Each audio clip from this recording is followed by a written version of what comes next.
Hello everyone, welcome back to new video. तो आज की इस वीडियो में हम जो MHSRV गवर्नमेंट ऑफ तेलंगाना ने वैकेंसी निकाली थी लैब टेक्नीशियन ग्रेड 2 की, उसका जो उसमें जो सिलेबस पूछा जाएगा वो आज हम कवर करेंगे। उसका एक यूनिट है क्लिनिकल पैथोलॉजी, वो यूनिट आज हम कवर करने वाले हैं, जिसके अंदर मेनली यूरिन के बारे में बात आएगी और बॉडी फ्लूइड्स जो होते हैं उनके बारे में बात आएगी और सीमेन एनालिसिस के बारे में बात आएगी। तो जो भी वो पूरा यूनिट था आज हम कवर करेंगे। सिर्फ जो कास्ट एंड क्रिस्टल है उस पर ऑलरेडी एक अच्छा सा वीडियो चैनल पे अवेलेबल है, तो ये टॉपिक आज कवर नहीं होगा, ये आप वहाँ से जाके देखिए कवर करने के लिए। और बाकी जो भी चीज़ें इस यूनिट में दिख रही हैं आपको वो सारी कवर होगी, ठीक है। तो कॉपी पेन लेके बैठिए, वीडियो लंबा होने वाला है, पानी भी ले लीजिए, ठीक है। So let's begin with the video. Now urine examination की बात आती है तो सबसे पहला पॉइंट आता है यूरिन कलेक्शन का, ठीक है। तो कौन कौन से टाइप के सैंपल्स बेसिकली हमें देखने को मिलते हैं। तो पहला है mid stream clean catch urine sample collection. तो इसमें बेसिकली क्या होता है, मिड स्ट्रीम सैंपल लिया जाता है, यानी कि पर्सन यूरिनेट कर रहा है तो वो इनिशियल का सैंपल डिस्कार्ड करेगा और एंड का सैंपल वो कलेक्ट नहीं करेगा, ठीक है। यानी कि मिड स्ट्रीम जो यूरिन की होगी उसे कलेक्ट करेगा और वो भी एक स्टेराइल कंटेनर में करेगा, और जेनाइटल्स भी इनिशियली कलेक्शन से पहले क्लीन होना चाहिए, ठीक है। तो प्रेफर्ड फॉर यूरिन RM के लिए भी प्रेफर्ड है और यूरिन CS यानी कि कल्चर सेंसिटिविटी के लिए भी प्रेफर्ड है, ठीक है।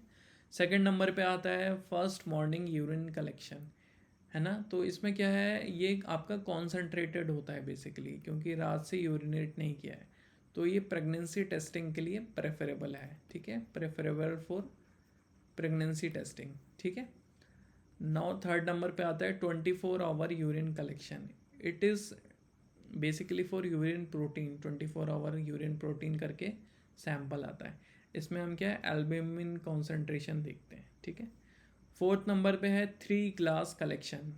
थोड़ा सुना नहीं होगा, ये प्रोस्टेट ग्लैंड के इन्फेक्शन वगैरह से रिलेटेड टाइम पे करते हैं। इसमें क्या है, बेसिकली 3 कंटेनर में, यानी कि 3 ग्लास या 3 कंटेनर में सैंपल लिया जाता है, ठीक है। और पहले वाले को तीसरे से कंपेयर किया जाता है, ठीक है। फिफ्थ नंबर पे आता है आपका supra pubic aspiration. It is rare kind because इसमें क्या है, निडल से ब्लैडर से सैंपल लिया जाता है यूरिन का फॉर कल्चर एंड साइटोलॉजी के लिए, ठीक है। सिक्स्थ है पेशेंट विजिट करने जाता है हॉस्पिटल और रैंडमली यूरिन सैंपल दे देता है यूरिन RM के लिए, तो उसे बोलते हैं हम रैंडम यूरिन कलेक्शन, ठीक है। It is less preferred. So this is about the urine sample collection. अब बात करते हैं यूरिन प्रिजर्वेटिव्स की। बेसिकली आपने सैंपल ले लिया, तो अगर प्रोसेसिंग तुरंत हो रही है तब तो वेल एंड गुड है, बट अगर उसे 1-2 घंटे छोड़ना है, 2-3 घंटे छोड़ना है, ठीक है, तो उसे प्रिजर्व करना ज़रूरी है। अदरवाइज़ उसका जो रीडिंग है, उसका जो यूरिन का जो सैम्पल क्वालिटी है वो ख़राब हो जाएगा, ठीक है। तो जो कॉमनेस्ट प्रिजर्वेटिव हम यूज़ करते हैं वो करते हैं हम रेफ्रिजरेशन, ठीक है। इसमें क्या है, 2 to 8 डिग्री सेल्सियस जो है, इस टेम्परेचर पे हम यूरिन को सिंपली रख देते हैं। तो इसमें जो भी मेटाबॉलिक एक्टिविटी है किसी बैक्टीरिया की या कुछ भी है वो प्रिजर्व हो जाता है, ठीक है। अभी जो आने लगा है कमर्शियल प्रिजर्वेटिव टैबलेट आने लगी है, ठीक है। वो 1 टैबलेट डालते हैं 30 ml यूरिन के लिए, बेसिकली एक कंटेनर के लिए इतना सफिशिएंट होता है, ठीक है। तो यूजुअली वो कैसे काम करती है, वो रिलीज़ करती है फॉर्मल्डिहाइड, और फॉर्मल्डिहाइड तो आपने पढ़ा ही है, वो एक तरह से फिक्सेटिव की तरह रहता है ना। तो वो बेसिकली प्रिजर्व करता है यूरिन के कंपोनेंट्स को भी। अदर प्रिजर्वेटिव के नाम आपने सुने होंगे प्रिजर्वेटिव के, HCl, थाइमोल, बोरिक एसिड वगैरह, ठीक है। Saccharomanofixative sometimes used for preserving cellular elements in urine, used for cytology studies, है ना। तो ये एल्वुलर लवाज या फिर स्पूटम के लिए भी हम यूज़ करते हैं, ठीक है, नॉट स्पेसिफिक फॉर यूरिन। तो this is all about urine preservatives, ठीक है ना। बात करते हैं चेंजेस इन अनप्रिजर्व्ड यूरिन, ठीक है। तो क्या ऐसे बदलाव हमें देखने को मिलते हैं जब यूरिन को हम अनप्रिजर्व्ड रूम टेम्परेचर पे छोड़ देते हैं 2-3 घंटे के लिए, ठीक है।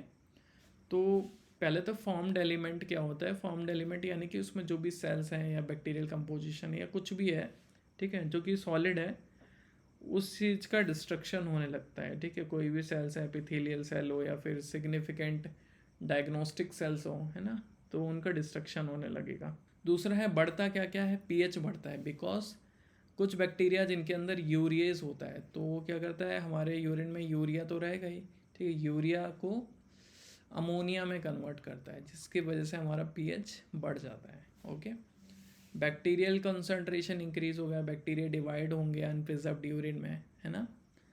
टर्बिडिटी देयर बाय इंक्रीज होगा, बिकॉज ये डिस्ट्रक्शन भी हुआ है, बैक्टीरिया भी इंक्रीज हो रहे हैं, तो टर्बिडिटी ऑल्सो गेट इंक्रीज।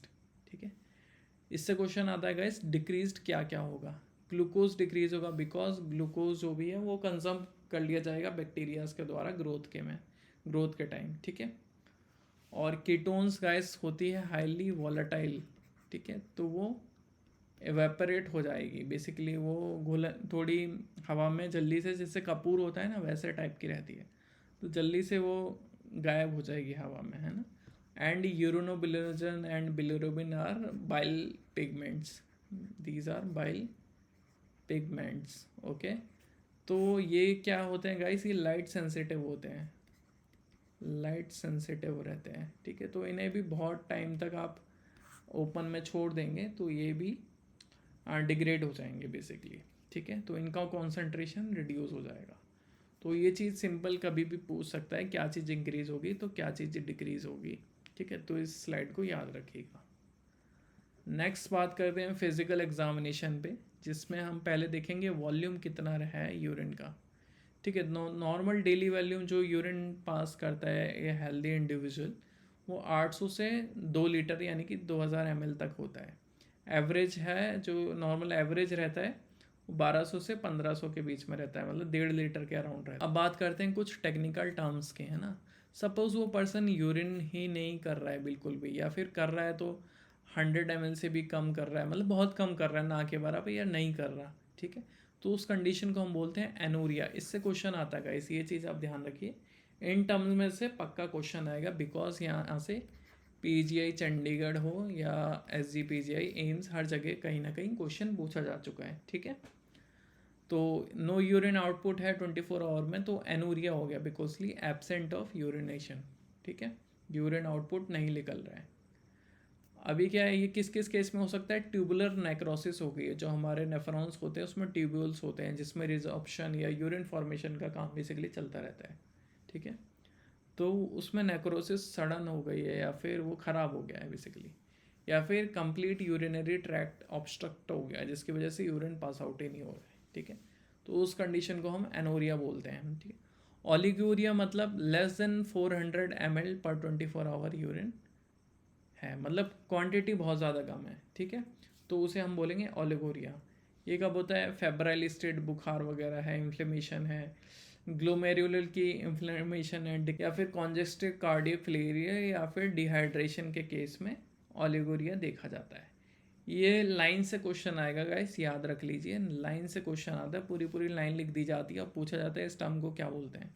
ठीक है, तो दिस इज़ इम्पॉर्टेंट, आप ये टर्म्स याद कर लीजिए। ठीक है, पॉलीयूरिया किसे कहते हैं गाइस, पॉलीयूरिया कहते हैं जब 2.5 लीटर या 2 लीटर से ऊपर आपका यूरिनेट कर रहा हो, यानी कि यूरिन की क्वांटिटी बहुत ज़्यादा आ रही है सैंपल में। ठीक है, तो वो केस क्या होता है, सिंपली डायबिटीज़ मेलाइटस, यानी कि जैसे कि ग्लूकोज साथ में पानी को भी होल्ड करता है, तो ग्लूकोज जब यूरिन में बहुत ज़्यादा आ रहा है, यानी कि पानी भी बहुत ज़्यादा, यूरिनेट भी बहुत ज़्यादा होगा। ठीक है, और डायबिटीज़ इंसिपिडस में क्या होता है, एडीएच का सिक्रेशन नहीं होता, जिसकी वजह से आपका जो रिजॉर्प्शन वाली चीज़ होती है वो ख़राब हो जाती है, और बहुत ज़्यादा यूरिनेट करता है पर्सन। और थर्ड है क्रोनिक रेनल फेलियर, यानी कि कॉन्सेंट्रेटिंग एबिलिटी होती है जो किडनीज़ की, ठीक है, वो लॉस हो जाती है रेनल फेलियर के केस में, जिसकी वजह से यूरिन बहुत ज़्यादा पास आउट होता है। ठीक है, तो ये 3 टर्म याद कर लीजिए, भले ये कंडीशन आप थोड़ा इग्नोर कर दीजिए, बट ये टर्म और ये कितने वॉल्यूम अप्रॉक्स ये याद कर लीजिए। ठीक है, नॉक्चूरिया का मतलब होता है increased urine output in night, तो this is about urine volume. अब बात करते हैं हम यूरिन कलर की। ठीक है, फिजिकल एग्जामिनेशन में कलर कौन कौन से हो सकते हैं यूरिन के। ठीक है, तो जो येलो कलर ऑफ यूरिन है वही नॉर्मल होता है, which is due to urochrome named pigment, है ना, यूरोक्रोम नाम का पिगमेंट होता है, इसकी वजह से येलो कलर आता है, जो कि नॉर्मल है। अगर यूरिन डाइल्यूटेड होगा तो उसका कलरलेस भी हो सकता है, पेल येलो या स्ट्रॉ भूसे जैसा कलर जो होता है वो होगा। कॉन्सेंट्रेटेड यूरिन यानी कि डिहाइड्रेटेड है बंदा, तो वो डार्क येलो होगा, बेसिकली वो पानी नहीं पी रहा है या एक ही बार पानी पिया पूरे दिन, है ना, इस तरह के केस में। और बिलिरुबिन है अगर यूरिन में, तो वो इंटेंस येलो होगा या अंबर कलर्ड या ऑरेंज होगा, ठीक है। और produced yellow foam on shaking, ठीक है। बिलिरुबिन में क्या है, फोम आ जाएगा अगर शेक करोगे यूरिन को ना, येलो कलर का वो भी, ठीक है। और वो इंटेंस येलो होगा जैसे पीलिया वाले लोगों को दिखता है। तो और होमोजेनिस्टिक एसिड इन यूरिन, तो वो क्या है, नॉर्मल होगा जब आप यूरिनेट करेंगे, बट स्टैंडिंग पे ब्राउन ब्लैकिश हो जाएगा। पोरफायरिन होगा तो रेड कलर का होगा, पोर्ट वाइन कलर जो रहता है, ठीक है, रेड वाइन की तरह रहती है, तो रेडिश टाइप का रहेगा, पोर्ट वाइन कलर बोलते हैं जैसे। स्यूडोमोनास का इन्फेक्शन है तो ग्रीन या ब्लू ग्रीन कलर का यूरिन पास आउट होगा। अगर ब्लड आ रहा है यूरिन के अंदर तो उसे हेमेचूरिया बोलते हैं, उसमें रेड कलर का आपको यूरिन दिखेगा। तो दिस इज़ बेसिकली जो हमें कलर देखने को मिल सकते हैं जब हम यूरिन का फिजिकल एग्जामिनेशन करते हैं, ठीक है, तो याद रख लीजिएगा। नाउ बात करते हैं फिजिकल एग्जामिनेशन में अपीयरेंस की, है ना, यूरिन अपीयर कैसा हो रहा है, दिख कैसे रहा है। तो क्लियर है, यानी कि उसमें विजिबल पार्टिकल नहीं है और ट्रांसपेरेंट है, जैसे कि ये वाला, ये है आपका क्लियर, है ना, पीछे का आपको पूरा लाइन वगैरह दिख रहा है ना, क्लियर। दूसरा आता है हेजी। हेजी मतलब फ्यू पार्टिकल है उसके अंदर और print easily seen through urine, मतलब देखो क्या है, कुछ पार्टिकल तो आपको दिख रहे हैं ये छोटे छोटे छोटे, बट प्रिंट भी आपको दिख जा रहा है क्लियर क्लियर, ठीक है। क्लाउडी है तो बहुत सारे पार्टिकल दिखेंगे और प्रिंट ब्लर्ड हो जाएगा यूरिन से, है ना, तो इसमें पार्टिकल भी बहुत सारे हैं और ब्लर हो गया है प्रिंट, बहुत लाइट सी शेड आ रही है, बस आपको पता नहीं चल रहा है ना। और टर्बिड में क्या होता है, print can not be seen through urine, बिल्कुल भी आपको प्रिंट दिखेगा ही नहीं, टर्बिडिटी है पूरे में, है ना, कुछ नहीं दिख रहा आपको पीछे का। यहाँ पे क्या है, ब्लैकिश एरिया तो दिख रहा है हल्का हल्का, ठीक है। तो ये सारी टर्मिनोलॉजी है अपीयरेंस की, ठीक है। यूरिन क्लियर है, हेजी है, क्लाउडी है। अब बात करते हैं टर्बिडिटी। टर्बिडिटी बेसिकली बहुत सारी चीज़ों की वजह से होती है, जिसमें कि पैथोलॉजिक भी होती है, यानी कि आरबीसीज आ रहे हैं यूरिन में, डब्ल्यूबीसी आ रहा है, या बैक्टीरिया बहुत ज़्यादा है ना। नॉन स्क्वामस एपिथेलियल सेल्स है, यानी कि जो ट्यूमर वाले सेल्स हो गए वो हो गए, एबनॉर्मल क्रिस्टल है, तो इसकी वजह से आपकी टर्बिडिटी इंक्रीज हो जाती है यूरिन की। नॉन पैथोलॉजिक भी हो सकती है, मतलब जो अमेरफस फॉस्फेट हो गए या फिर फीकल कंटामिनेशन हो गया, है ना, सीमेन वगैरह हो गया, अगर ये बाई चांस आ जाए, ठीक है, तो वो नॉन पैथोलॉजिक है, उससे कोई बीमारी का हम डायग्नोसिस नहीं कर सकते, ठीक है। अब बात करते हैं जो क्लाउडीनेस होती है गाइस, क्लाउडीनेस, ठीक है, यूरिन के अंदर जो क्लाउडीनेस होती है, हेजी टाइप का यूरिन दिखे ना, क्लाउडीनेस दिखे, तो वो दो तरह से रह सकता है, दो चीज़ों की वजह से होता है, amorphous phosphate and amorphous urates. ये चीज़ इंपॉर्टेंट है, समझ लीजिए। White and cloudy on standing, appearance कैसा होगा, वाइट एंड क्लाउडी होगा अल्कलाइन यूरिन में जब आप उसे रख देंगे, ठीक है, जो कि एसिटिक एसिड डालने पे डिसॉल्व हो जाएगा। तो आपको समझ जाना है कि अमॉर्फस फॉस्फेट है वो, ठीक है। अमॉर्फस यूरेट्स में क्या डिफरेंस है, पिंक एंड क्लाउडी होगा, एसिडिक यूरिन में होगा, ठीक है, और गर्म करने पे वो डिसॉल्व हो जाएंगे, ठीक है। अब यहाँ पे दो चीज़ याद रखनी है आपको, अमॉर्फस फॉस्फेट होते हैं वो अल्कलाइन यूरिन में रहते हैं, ठीक है, और ये एसिडिक यूरिन में रहते हैं, अमॉर्फस यूरेट। यूरेट बेसिकली आप रिसेंबल करिए यूरिक एसिड से, ठीक है, तो ये एसिडिक यूरिन में होगा, ठीक है, और ये फॉस्फेट जो होगा अल्कलाइन यूरिन में होगा। और ये चीज़ आपको याद रखनी है, डायग्नोसिस कैसे पता कैसे लगेगा, है ना, क्योंकि क्लाउडीनेस की तरह ही दोनों दिखेंगे, ठीक है। तो आपको पीएच चेक कर लेना है और फिर गर्म करके डिज़ोल्व करेंगे तो अमॉर्फस यूरेट जो है आपके डिज़ोल्व हो जाएंगे, ठीक है। और एसिटिक एसिड अगर आप डालेंगे तो अमॉर्फस फॉस्फेट आपके डिसअपियर हो जाएंगे, ठीक है। तो ये इंपॉर्टेंट है, आप कैसे भी इस चीज़ को याद रख लीजिए, amorphous phosphate and amorphous urate, okay. बात करते हैं फिजिकल एग्जामिनेशन में ही ओडर की।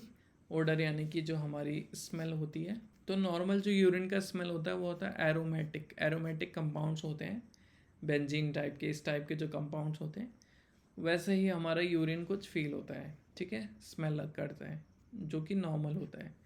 फोल लाइक आ रहा है ना, फोल लाइक या अमोनिया लाइक आ रहा है, ठीक है, पंजेंट सी स्मेल है, तो वो बैक्टीरियल डिकम्पोजिशन हो गया, या बहुत देर से यूरिन रखा है उसमें बैक्टीरिया की ग्रोथ ऑब्वियसली बढ़ जाएगी, यूटीआई था किसी को, है ना, ई कोलाई वगैरह से, तो इस तरह का स्मेल करता है, ठीक है। फ्रूटी और मीठी सी और स्वीट सी स्मेल आ रही है उसमें, तो कीटोन ज़्यादा है, डायबिटीज मेलाइटिस का चांस है। कीटोन बहुत ज़्यादा यूरिन के अंदर है बिकॉज ऑफ स्टार्वेशन, यानी कि फैट का ब्रेक डाउन हो रहा है अगर कोई पर्सन भूखा है, और वो कीटोन बहुत ज़्यादा फिर यूरिन में मिलेगा। मैपल सिरप यानी कि बर्न शुगर, जैसे जला हुआ आपका कैरमल जैसा स्मेल होता है ना, बर्न शुगर, ठीक है, तो ये जो स्मेल होता है उसे मैपल सिरप बोलते हैं। वो मैपल सिरप यूरिन डिजीज़ में आपको देखने को मिलता है। मस्टी और माउसी स्मेल एक ही है, ये फिनाइलकेटोनुरिया में मिलेगा आपको, माउसी चूहे जैसी, खराब चूहा जैसे होता है। फिशी और रेंसेड स्मेल आपको मिलती है टायरोसिनीमिया में, ठीक है। एंड स्वेटी फीट यानी कि जो जैसे जुराब की स्मेल आ गई, वो आपको मिलता है आइसोवेलेरिक एसिडीमिया में, ठीक है। तो ये सारे डिजीज़ बहुत इंपॉर्टेंट है, पूछ लेगा किसी के बारे में भी। कैबेज जैसी स्मेल है वो आपको मिलेगी मीथियोनाइन मेलब्जॉर्प्शन के केस में, ठीक है, कैबेज जैसी। और ब्लीच या हाइपोक्लोराइड जैसी वो कंटामिनेशन अगर हो गया है तब मिलेगी। अब बात करते हैं फिजिकल एग्जामिनेशन में ही हम देख लेंगे स्पेसिफिक ग्रेविटी को। तो it is defined as density of a solution compare to density of distill water at similar temperature, ठीक है। तो specific gravity of distill water is 1.000, ठीक है। और यूरिन का जो डेंसिटी है वो हम ऊपर लिख देंगे जो भी होगा, और उसे 1 से डिवाइड कर देंगे, तो जो भी आएगा आपका स्पेसिफिक ग्रेविटी ऑफ यूरिन होगा, ठीक है। तो normal specific gravity of urine है जो 1.003 से 1.030 तक जाती है, ठीक है। ये नॉर्मल रेंज है, ये याद कर लीजिएगा। और स्पेसिफिक ग्रेविटी बढ़ गई यानी कि उसकी डेंसिटी बढ़ गई, वो कब बढ़ सकती है? जब उसमें टोटल सॉलिड्स की अमाउंट ज़्यादा हो, यानी कि जो भी उसका सॉलिड कंटेंट है वाटर से हटा के और अदर चीज़ें हटा के, सॉलिड सेल्स हो गए, बैक्टीरियाज हो गए, ये सब चीज़ें, प्रोटीन्स हो गए, ये सब अगर ज़्यादा है तो डेफिनेटली उसकी स्पेसिफिक ग्रेविटी भी बहुत ज़्यादा होगी, ठीक है।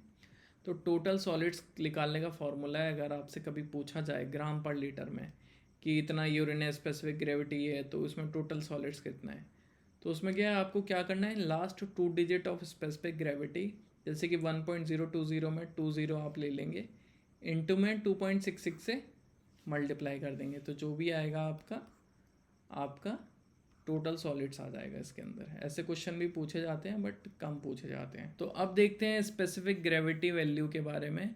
प्लाज्मा फिल्ट्रेट यानी कि जैसे कि आपका जो ग्लोमेरुलाई मेम्ब्रेन और वुमेन्स कैप्सूल रहता है, ठीक है, तो उससे जो प्लाज्मा जो फिल्टर होके यहाँ पे यूरिन के लिए नेफ्रॉन के ट्यूब्यूल्स में आ जाता है, उसका जो स्पेसिफिक ग्रेविटी है वो 1.010 है।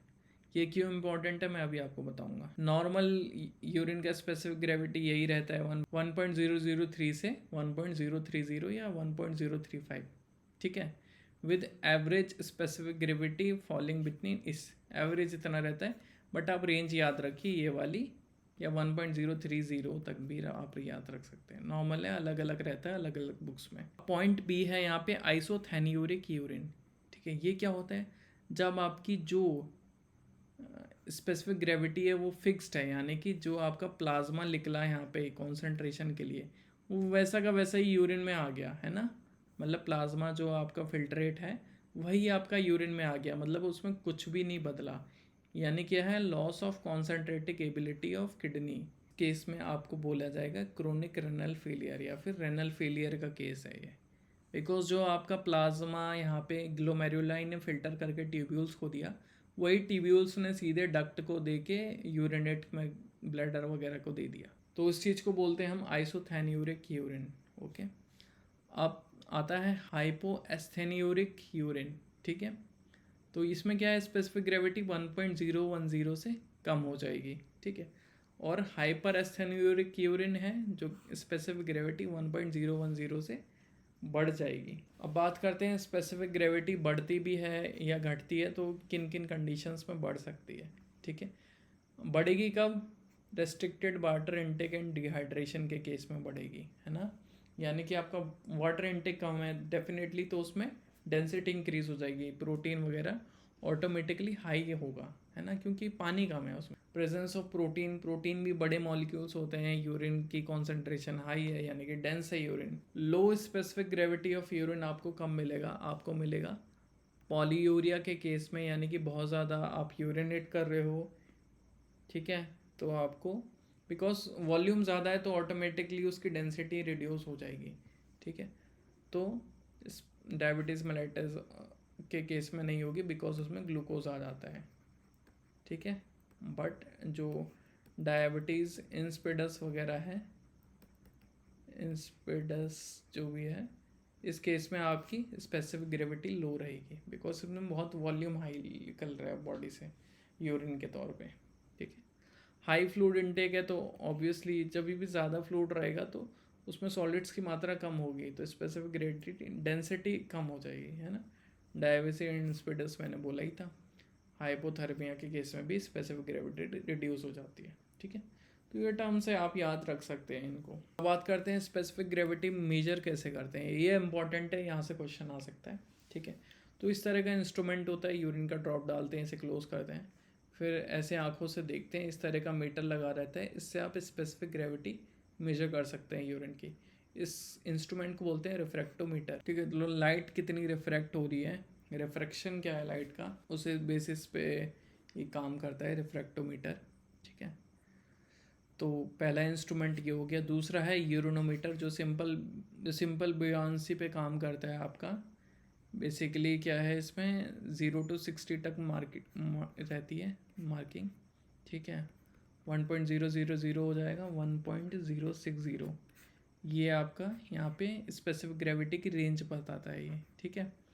तो क्या है इसमें इसमें एक इम्पॉर्टेंट चीज़ है, क्योंकि इस इंस्ट्रूमेंट का जब आया था 15 डिग्री सेल्सियस पे कैलिब्रेशन था, ठीक है। तो हर 3 डिग्री टेम्परेचर राइज होगा तो आपको बढ़ाना है 0.001, और अगर रिड्यूस होगा तो आपको माइनस करना है 0.001। तो इसमें आपको थोड़ा टेम्परेचर एडजस्टमेंट की ज़रूरत होती है। तो मेजर कैसे करेंगे गाइस, मैंने बता दिया, यहाँ पे ऊपर है 1.000, ठीक है। तो सपोज़ यूरिन की स्पेसिफिक ग्रेविटी ज़्यादा है, यूरिन डेंस है, तो ये कम डूबेगा, है ना। ये जो चीज़ डाली है मर्क्यूरिक वेट है, Hg वेट है ये, ठीक है। तो ये कम डूबेगा बिकॉज यूरिन डेंस है, ठीक है, डेंसिटी ज़्यादा है, तो ये ऊपर तैरेगा, ठीक है। तो तैरेगा तो यहाँ पे आपका मार्किंग आ जाएगा 1.030, तो यानी कि स्पेसिफिक ग्रेविटी हायर साइड है ना, हाइपर एस्थेन्यूरिक यूरिन है ये। और वहीं पे अगर डेंसिटी लो हुई इसकी तो ये पूरा अंदर डूब जाएगा वेट की वजह से, जिसकी वजह से यूरिन की स्पेसिफिक 1.005 ही रह गई, है ना, ये देखो, ठीक है। तो इस तरह से आप इसे मेज़र कर सकते हो। तीसरा है आपका स्ट्रिप मेथड, है ना। नाउ बात करते हैं केमिकल एग्जामिनेशन ऑफ यूरिन की, ठीक है। तो केमिकल एग्जामिनेशन में दो तरह से हम देख सकते हैं चीज़ों को, या तो जो आजकल केमिकल स्ट्रिप आ गई है, डिपस्टिक बोलते हैं या स्ट्रिप मेथड बोलते हैं, ठीक है। इस तरह की यूरिन की स्ट्रिप होती है कलर कोडिंग वाली ना, उसका यूज़ करके हम केमिकल एग्जामिनेशन मोस्टली करते हैं, या हम मैनुअली टेस्ट लगा के करते हैं, जो कि राइट में आप देख सकते हैं, ठीक है। तो इस चीज़ के बारे में आज हम डिटेल में पढ़ेंगे। तो बात करते हैं पीएच ऑफ यूरिन की, ठीक है। तो पीएच क्या है, हाइड्रोजन आयन की कॉन्सेंट्रेशन इन यूरिन, बेसिकली कितना एसिडिक है यूरिन या कितना बेसिक है, ठीक है। तो जो प्रिंसिपल है स्ट्रिप का वो है डबल इंडिकेटर सिस्टम, यानी कि दो डाई होती है, एक डाई मेज़र करती है एसिडिक साइड को, ब्रोमोथाइमोल ब्लू, जो कि मेजर करती है बेसिक साइड को। तो एक एक थोड़ा पॉइंट हटा के एवरेज ये स्ट्रिप जो मेज़र करती है 5 से लेके 8.5 तक की जो पीएच है उसको मेज़र करती है, जिससे पता चलता है यूरिन एसिडिक है या बेसिक है। उसी तरफ अगर हम केमिकली या मैनुअल मेथड की तरफ आते हैं, ठीक है, उसमें क्या है आपका लिटमस पेपर यूज़ होता है, ठीक है। वो भी एक तरह से पीएच इंडिकेटर होता है। एसिडिक यूरिन और एल्कलाइन यूरिन कब कब देखने को मिलता है आप यहाँ से याद रख सकते हैं, इंपॉर्टेंट है ये, ठीक है। आप प्रोटीन की बात करते हैं, यूरिन में जैसे प्रोटीन आ रही है तो प्रोटीनूरिया का केस है ना। तो स्ट्रिप में जो मैकेनिज्म है वो होता है प्रोटीन एरर ऑफ इंडिकेटर्स, ठीक है। तो बेसिकली जो हमारे इंडिकेटर्स रहते हैं, यानी कि जैसे कि इसमें इंडिकेटर है टेट्रा ब्रोम फिनॉल ब्लू, ठीक है। ये जो डाई है या इंडिकेटर है ये पीएच बेसिस पे काम करता है।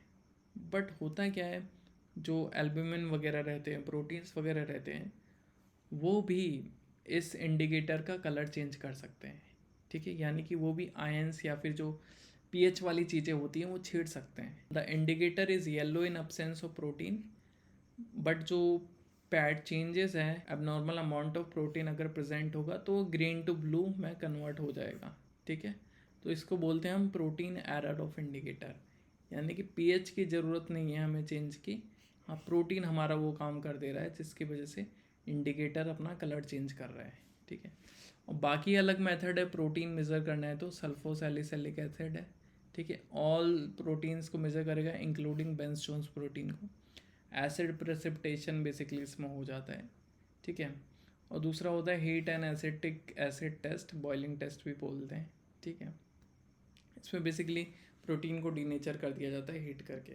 प्रोटीन में कुछ इंपॉर्टेंट पॉइंट हमें याद रखने हैं, ठीक है। नॉर्मल यूरिन में 150 mg/24 के आसपास यूरिन वो प्रोटीन रहता है। प्रोटीनूरिया किसे कहते हैं, अगर इससे ज़्यादा आपका प्रोटीन एक्सक्रीट हो रहा है 24 आवर में, है ना। प्रोटीनूरिया के कुछ टाइप हैं वो याद कर लीजिए, जैसे कि प्री रेनल हो गया, रेनल हो गया एंड पोस्ट रेनल हो गया, ठीक है। प्री रेनल में क्या है आपका बेंसजोन प्रोटीन आ गया, या फिर आ गया low molecular weight protein plasma में बढ़ गए, ठीक है। इसमें क्या है आपका आपकी किडनी वाली प्रॉब्लम चीज़ें नहीं है ना, आपका ब्लड में ही प्रोटीन बढ़ा हुआ है किसी वजह से, है ना। जैसे कि आपके एंटीबॉडीज़ का जो लाइट चेन है जिससे हम बेंसजोन्स प्रोटीन्स बोलते हैं, वो आपका सीरम में बहुत ज़्यादा है, प्लाज्मा में बहुत ज़्यादा है ना। तो इस केस में आपका प्री रेनल प्रोटीन हो रही है, ये किडनी से एसोसिएटेड कम रहता है, ठीक है। बट जो रेनल एंड पोस्ट रेनल है वो आपका किडनी की फंक्शनिंग से रिलेटेड रहता है, ठीक है, ठीक है। तो ये चीज़ इम्पोर्टेंट है ना। अब बात करते हैं बेंस जोन्स प्रोटीन पूछा गया था हमारा, मतलब जो सिलेबस है उसमें बेंस जोन्स प्रोटीन है। तो वो क्या है, वो इम्यूनोग्लोबुलिन की जो लाइट चेन है, जैसे इम्यूनोग्लोबुलिन रहती है, ठीक है, ये हैवी चेन है। यहाँ पे कापा एंड लैम्डा, कापा और जो आपका लैम्डा है वो लाइट चेन्स होती है, ठीक है। तो वो लाइट चेन्स को हम बेंस जोन्स प्रोटीन बोलते हैं अगर वो यूरिन में मिलती है, ठीक है। तो detection of Bence Jones protein में सजेस्टिव ऑफ मल्टीपल माइलोमा, एक तरह का कैंसर बोल सकते हैं, ट्यूमर बोल सकते हैं, एंड वॉलस्ट्रॉम मैक्रोग्लोबुलिनेमिया, ठीक है। इस दो केस में आपको ये बेंस जोन्स प्रोटीन यूरिन में मिलता है, ठीक है। स्पेशलिटी क्या है इस प्रोटीन की, तो जब हम इसे गर्म करते हैं तो ये प्रेसिपिटेट हो जाता है, वाइट टेस्ट में प्रेसिपिटेट हो जाता है 40 to 60 डिग्री सेल्सियस पे, जबकि अदर प्रोटीन से वो और ज़्यादा टेम्परेचर लेते हैं प्रेसिपिटेशन के लिए, ये थोड़ा जल्दी हो जाता है, ठीक है। और प्रेसिपिटेट अगर हम ज़्यादा करेंगे, मतलब प्रेसिपिटेट वो डिसअपियर भी हो जाता है अगर हम उसे और ज़्यादा गर्म करेंगे, ठीक है। जबकि बाकी प्रोटीन एक बार प्रेसिपिटेट हो गए यानी कि डीनेचर हो गए तो वो दोबारा से रिफॉर्म नहीं होते हैं, ठीक है। अब जब इसे ठंडा करेंगे अराउंड 60 डिग्री सेल्सियस पे तो वही प्रेसिपिटेट आपका दोबारा रीअपियर हो जाएगा। तो this is speciality of Bence Jones proteins. तो क्वेश्चंस आपके जो इसमें से बनेंगे, बेंस जोन्स प्रोटीन क्या है वो बनेगा, मल्टीपल माइलोमा जो है आपका उसके बारे में क्वेश्चन बनेगा, ठीक है। और इसकी प्रॉपर्टी क्या है उसके बारे में क्वेश्चन बनेगा। फोर्थ है प्रोटीन के बारे में, जो 24 आवर यूरिन प्रोटीन होता है, स्पैच एल्ब्यूमिनोमीटर, इस तरह का इंस्ट्रूमेंट आपको देखने को मिल सकता है। इसमें क्या मार्किंग रहती है प्रोटीन के लिए, ठीक है, 0 to 12 रहती है। यू तक मार्क रहता है जहाँ पे आप यूरिन भरेंगे, यू तक मार्क में यूरिन भरेंगे। उसके बाद आर तक में आप इस बैच रिएजेंट होता है एक, इस बैच रिएजेंट वो भरेंगे, ठीक है। ऊपर फिर 1 to 2 drop glacial acetic acid वो डाल देंगे। तो जब नेक्स्ट डे आप उठेंगे तो यहाँ पे प्रोटीन का सेडिमेंट बहुत सारा मिलेगा आपको, उसी को आपको जैसे 2 ग्राम मिला, 2 ग्राम पर 24 आवर यूरिन, ऐसे करके आप रिपोर्टिंग दे देंगे, ठीक है। ये टर्म इंस्ट्रूमेंट का याद कर लीजिए। इस तरह का अगर फ़ोटो वगैरह आ जाए बाई चांस तो आप लगा सकते। और एक चीज़ और, माइक्रो एल्ब्यूमिनीरिया क्या होता है, यानी कि आपका 330 to 300 mg, ठीक है। अगर आपका इतना आपका एल्ब्यूमिन आ रहा है यूरिन में, ठीक है, तो उसे बोलते हैं माइक्रो एल्ब्यूमिनूरिया, ठीक है। ये अर्लीस्ट इंडिकेटर होता है डायबिटिक नेफ्रोपैथी का, ठीक है, डायबिटीज़ की वजह से जो किडनी में प्रॉब्लम होती है उसका। तो माइक्रो एल्ब्यूमिनूरिया के बारे में पढ़ लीजिएगा अलग से थोड़ा सा। बात करते हैं हम ग्लूकोज के, ग्लूकोज यूरिन में है यानी कि डायबिटीज़ मेलाइटस की मॉनिटरिंग में यूज़ होता है, ठीक है। ग्लूकोसूरिया या glycosuria is presence of urine glucose, ठीक है। यूरिन में अगर ग्लूकोज आ रही है, नॉर्मली तो नहीं होती है, ठीक है, बट अगर आ रही है यानी कि डायबिटीज़ मेलाइटस का केस बन सकता है वो। प्रिंसिपल वही रहता है, ग्लूकोज ऑक्सीडेज पर ऑक्सीडेज वाला रहता है। ग्लूकोज अगर यूरिन में है वो ऑक्सीजन से मिलके जो हमारा ग्लूकोज ऑक्सीडेज एंजाइम है ग्लूकोनिक एसिड और H2O2 में कन्वर्ट हो जाता है। अब जो H2O2 रिलीज हुआ को वो क्रोमोजन यानी कि कलर जनरेटिंग अमाउंट जो है पर ऑक्सीडेज उसे तोड़ के ऑक्सीडाइज कर देगा, देन जो कलर दे देगा बेसिकली। ठीक है, तो ये रिएक्शन इंपॉर्टेंट नहीं है, इंपॉर्टेंट है आपका ये मेथड या ये टर्म है ना, ऑक्सीडेज पर ऑक्सीडेज मेथड। यूरिन स्ट्रिप में यही मिलता है यूजुअली। इंडिकेटर बहुत तरीके के हो सकते हैं, याद करने का उतना इंपॉर्टेंट नहीं है, बस कलर इंपॉर्टेंट है, ग्लूकोज का जैसे कलर इंपॉर्टेंट है। ठीक है, तो नेगेटिव आपका इस तरह से रहेगा ग्रीनिश या लाइट ब्लू में, बट ब्राउन याद रखना, ग्रीन टू ब्राउन आपका जो है कलर होगा अगर ग्लूकोज पॉजिटिव आ रहा है। बिकॉज ग्लूकोज बहुत कॉमन टेस्ट है इस स्ट्रिप में भी, तो इसका कलर पूछ सकता है आपसे, है ना। ये सारी चीज़ें मे भी ना पूछे, ये प्रिंसिपल और कलर बहुत इंपॉर्टेंट है इसका। सारे स्ट्रिप की चीज़ों का कलर नहीं है, बट कुछ कुछ चीज़ों का जिनका कलर इंपॉर्टेंट है मैं आपको बता दूंगा। ठीक है, अब आता है copper reduction test in gluco for glucose in urine. तो बेनेडिक्स टेस्ट आपने पढ़ा होगा, कुप्रिक ऑक्साइड बन जाता है उसमें, है ना। या फिर क्लिनिटेस्ट टैबलेट। अब ये इंपॉर्टेंट है, यहाँ पे कमर्शियल चीज़ें डेवलप हो रही है तो ये सारी चीज़ें इंपॉर्टेंट हो जाती है। तो मॉडिफाइड बेनेडिक्ट टेस्ट है, अगर आपको क्लिनिटेस्ट टैबलेट इस तरह का कहीं पे दिख जाए, ठीक है, तो बेसिकली आप उस पर यूरिन का ड्रॉप डालेंगे तो एक कलर दे देगा वो। बेनेडिक्ट टेस्ट का एक मॉडिफाइड वर्जन है जिसमें रिएजेंट होते हैं वो टैबलेट के फॉर्म में रहते हैं और आपको बस यूरिन का ड्रॉप डालना होता है। ठीक है, और इस तरह से ही उसकी ग्रेडिंग होती है। ब्लू आया तो खाली है, ब्रिक रेड आ गया तो 4+ है, मतलब हाई अमाउंट ऑफ शुगर है। ठीक है, तो जैसे बेनेडिक्ट टेस्ट की ग्रेडिंग होती है। ठीक है, बट यहाँ पे ये टर्म इम्पोर्टेंट है, ये नाम इम्पोर्टेंट है। ठीक है, अब बात करते हैं कीटोन्स की। ठीक है, तो कीटोन्स क्या है, फैट मेटाबॉलिज्म का एक इंटरमीडिएट प्रोडक्ट है। ठीक है, तो कीटोन सबसे ज़्यादा रहता है बीटा हाइड्रोक्सी ब्यूटारेट 78%, 20% अरपोक्स होता है, एसिटो एसिटिक एसिड और एसीटोन 2%। ये 3 तरह के कीटोन यूजुअली बॉडी में मिलते हैं। ठीक है, मेजरेबल अमाउंट यूरिन में नहीं रहता है जो नॉर्मल यूरिन रहता है, बट अगर पर्सन स्टार्वेशन में है, फैट कंजप्शन बहुत ज़्यादा है, या फिर आप बोल सकते हैं डायबिटिक है ना, तो उस केसेस में अनकंट्रोल्ड डायबिटीज मेलाइटस, है ना, या फिर dehydration due to excessive carbohydrate loss, starvation, तो फैट तोड़ रहा है, कीटोन आ रहा है बॉडी में। ठीक है, कीटोनूरिया बोलते हैं presence of ketone in urine, और इस तरह की क्लिनिकल चीज़ों में ये देखने को मिलती है। ठीक है, अब बात करते हैं यहाँ पे कीटोन के लिए टेस्ट कौन सा करते हैं हम। स्ट्रिप में क्या है, नाइट्रोप्रोसाइड रिएक्शन करके प्रिंसिपल है इसका, है ना, सिमिलर है इसकी तरह, रूथेरा की तरह ही है सिमिलर, बस वो स्ट्रिप में लग रहा है। तो नाइट्रोप्रोसाइड रिएक्शन करके इसका प्रिंसिपल है। ठीक है, ये इसका प्रिंसिपल है, एग्ज़ाम में आएगा या क्वेश्चन में आएगा तो यही आएगा, बाकी पूरा बहुत ज़्यादा नहीं पूछता। होता क्या है, जो भी आपका कीटोन बॉडी है वो इससे रिएक्ट करके अल्कलाइन पीएच पे एक सर्टेन कलर दे देता है, जैसे कि इसमें पर्पल कलर है, तो ये पूछ सकता है, ये कलर भी इम्पोर्टेंट है ना, कीटोन हो गया, ग्लूकोज हो गया, ये इम्पोर्टेंट है। बीटा हाइड्रोक्सी ब्यूटारेट को डिटेक्ट नहीं कर पाता है ना रूथेरा टेस्ट, ना ये स्ट्रिप वाला मेथड आपका। ठीक है, एसीटोन और एसिटिक एसिड दोनों को मेजर करने के लिए भी ग्लाइसिन ऐड करा जाता है इसके रिएजेंट में, है ना। यहाँ पे जो पैड लगा है या जो कागज़ लगा रहता है यूरिन स्ट्रिप में, उसमें ये दोनों रिएजेंट सोक किए जाते हैं। ठीक है, ग्लाइसिन भी रहता है उसमें। हार्ट टेस्ट होता है, पुराना आउटडेटेड हो गया, अभी नहीं करते, अभी एंजाइमेटिक ऐसे करते हैं। बीटा हाइड्रोक्सी ब्यूटारिक के लिए ये आउटडेटेड है ना, तो इसे कम क्वेश्चन पूछा जाएगा, बिकॉज एंजाइमेटिक या फिर एलाइजा काइंड के जो मेथड है वो करते हैं अब। Okay, points to remember in ketones के लिए भी इंपॉर्टेंट पॉइंट है, जैसे कि उसमें हमने बताया था क्लिनी टेस्ट टैबलेट, इसमें आता है इस टेस्ट टैबलेट। तो रूथेरा का टेस्ट है simple in form of tablet. ठीक है, तो इसमें सिंपल है, यूरिन डालना है, अगर कीटोन बॉडी हुई तो ऐसा पर्पल या पिंकिश इस टाइप का कलर आ जाएगा। ठीक है, लेवेंडर, पर्पल लेवेंडर डिस्कलरेशन हो जाएगा।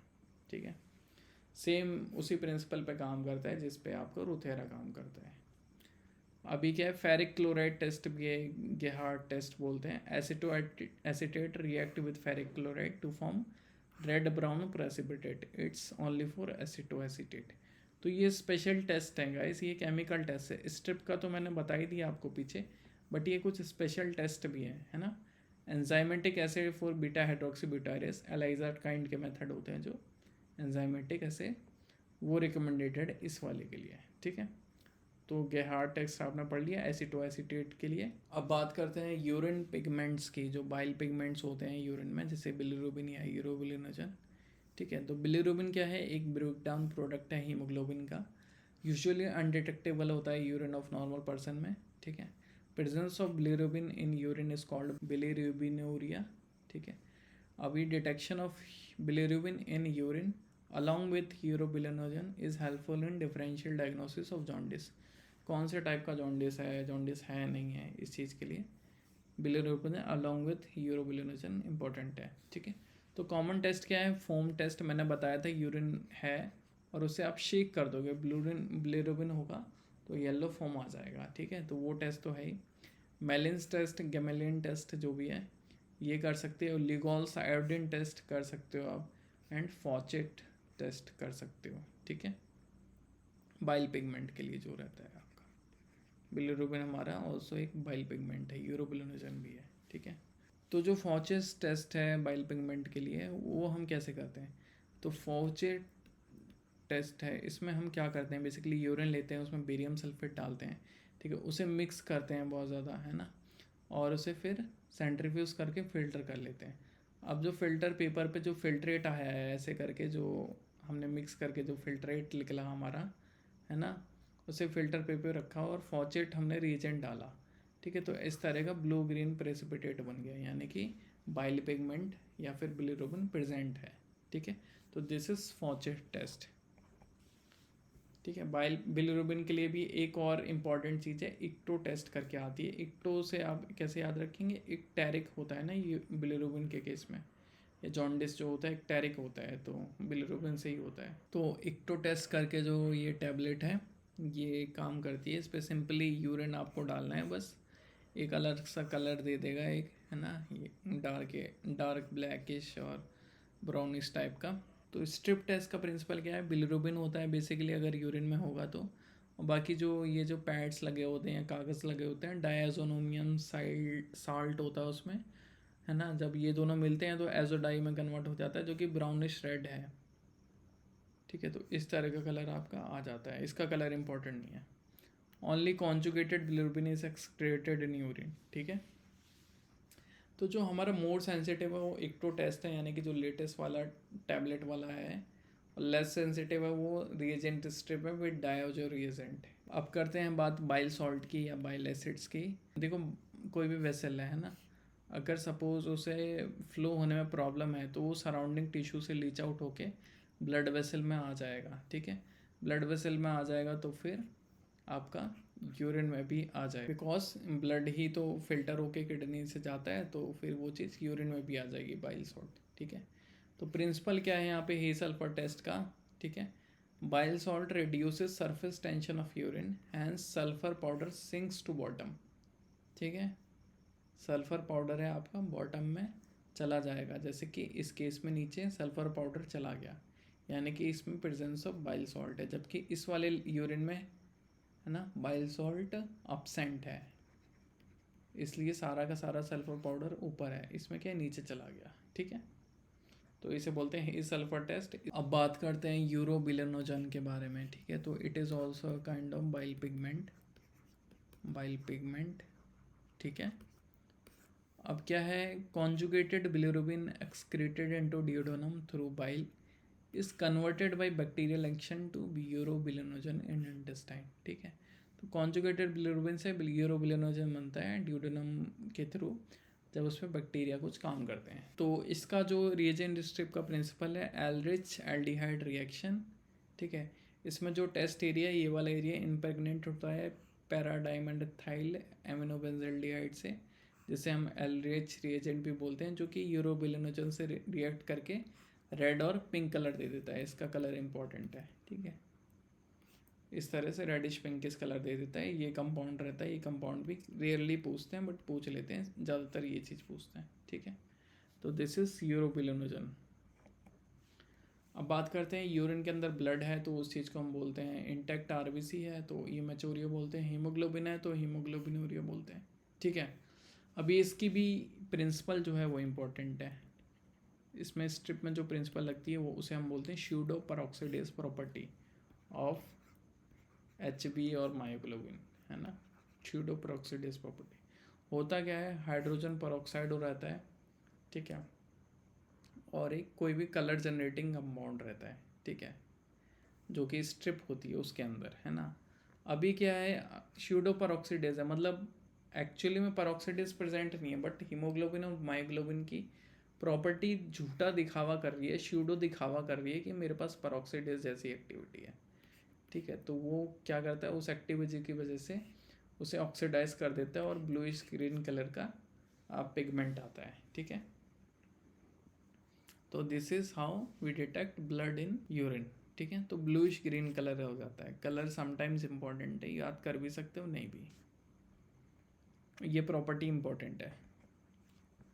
बाकी मोटा मोटा जो इसका समरी है, बेसिकली समरी ना, जैसे इसमें से बहुत सारी चीज़ें नहीं समझ आई हो बहुत किसी को, है ना, किसी का बिल्कुल बेसिक अच्छा नहीं है, तो सिंपल जो चीज़ याद रखनी है जिससे क्वेश्चन आएगा एग्ज़ाम में, वो मैंने यहाँ इस टेबल पे लिख दी है, जो भी केमिकल एग्जामिनेशन है, ठीक है। मोस्टली क्या क्या यूज़ होता है, पीएच के लिए मैंने बताया था डबल इंडिकेटर सिस्टम जो है वो प्रिंसिपल है।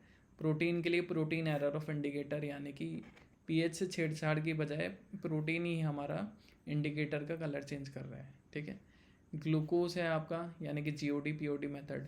कीटोन के लिए बताया था नाइट्रोप्रोसाइड रिएक्शन या सोडियम नाइट्रोप्रोसाइड रिएक्शन। ब्लड कैसे डिटेक्ट होगा यूरिन में, स्यूडो पेरोक्साइडेज एक्टिविटी ऑफ हीमोग्लोबिन, ठीक है। बिलिरुबिन के लिए डायजोनियम सॉल्ट यूज़ करा था, याद करो, है ना, डायजो रिएक्शन बोलते हैं। यूरोबिलिनोजन के लिए एलरिच एल्डिहाइड रिएक्शन या डायजो रिएक्शन, ठीक है। नाइट्राइट के लिए इंपॉर्टेंट नहीं था, ग्रीस रिएक्शन, बट याद कर लीजिए ये प्रिंसिपल, तो वो चीज़ आपको देखनी है, ठीक है। तो ये नाम याद रख लीजिए, जो इम्पोर्टेंट है मोस्टली इस साइड है, इस साइड वाले कम इम्पोर्टेंट है, ठीक है, बट याद कर लेंगे एक एक शब्द का है। तो अगर कुछ क्वेश्चन आता है केमिकल एग्जामिनेशन से तो आप कर सकते हैं। अब बात करते हैं माइक्रोस्कोपिक एग्जामिनेशन ऑफ यूरिन। तो सबसे पहले यूरिन का माइक्रोस्कोपिक एग्जामिनेशन के लिए हम मोस्टली जो हम चीज़ें करते हैं वो क्या करते हैं, यूरिन लेते हैं एक टेस्ट ट्यूब में, उसे सेंट्रीफ्यूज करते हैं, कुछ सेडिमेंट आता है, सुपरनेटेंट जो ऊपर का हिस्सा होता है उसे बोलते हैं सुपरनेटेंट, उससे हम फेंक देते हैं। सेडिमेंट को हम उठाते हैं, एक स्लाइड में हम रखते हैं, उसके ऊपर कवर स्लिप रखते हैं और माइक्रोस्कोपी के लिए दे देते हैं, ठीक है।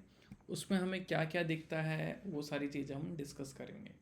जो कि इंपॉर्टेंट है वही पॉइंट मैंने डाले हैं, जैसे कि यूरिन फॉर्म्ड एलिमेंट में मैंने बताया था जो भी सेल्स बैक्टीरिया या कुछ भी रहता है उसे हम फॉर्म्ड एलिमेंट्स बोलते हैं, ठीक है।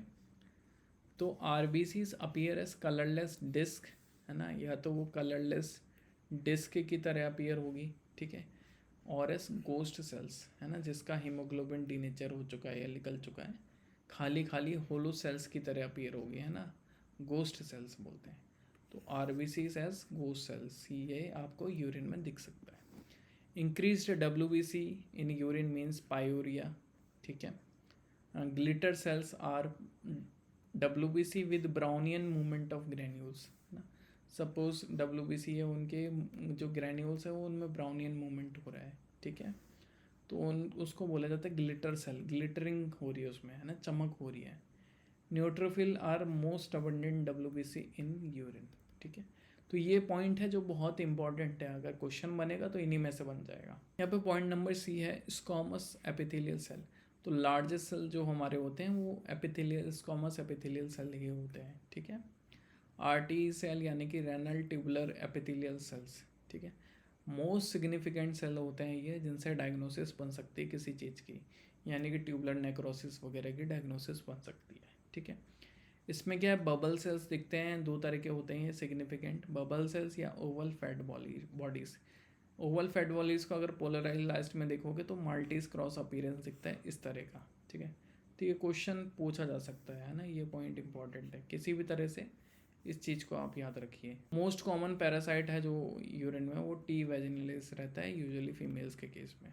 टेलीस्कोप्ड यूरिन सेडिमेंट क्या होता है, एक टर्म है टेलीस्कोप्ड यूरिनरी सेडिमेंट, तो वो इसे रेफर करते हैं जिसमें RBC WBC oval fat bodies and all type of cast in रफली इक्वल प्रोसीजर, मतलब सारी चीज़ें उसमें लगभग समान तौर पे, कोई भी ज़्यादा कम नहीं है, ठीक है, और बहुत सारी चीज़ें अवेलेबल है। तो उसको बोलते हैं टेलीस्कोप्ड, यानी कि मतलब सभी कुछ है उसमें। टेलीस्कोप में क्या है, पूरा ब्रह्मांड देख सकते हैं हम। तो बेसिकली सिमिलर हमारा इंडिकेशन है कि सारी चीज़ें और रफली इक्वल पोर्शन में है, ठीक है।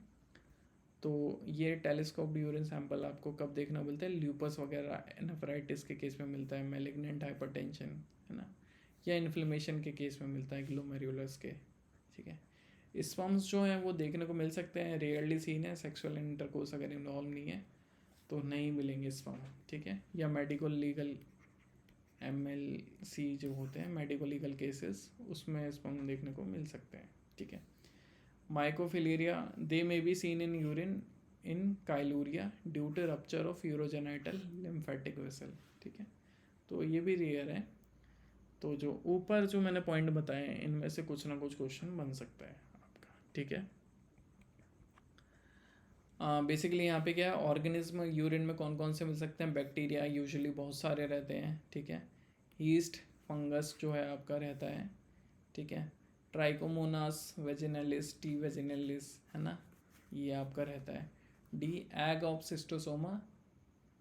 ऑफ सिस्टोसोमा हेमाटोबियम, है ना, ये भी आपको यूरिन में देखने को मिल सकता है, ठीक है।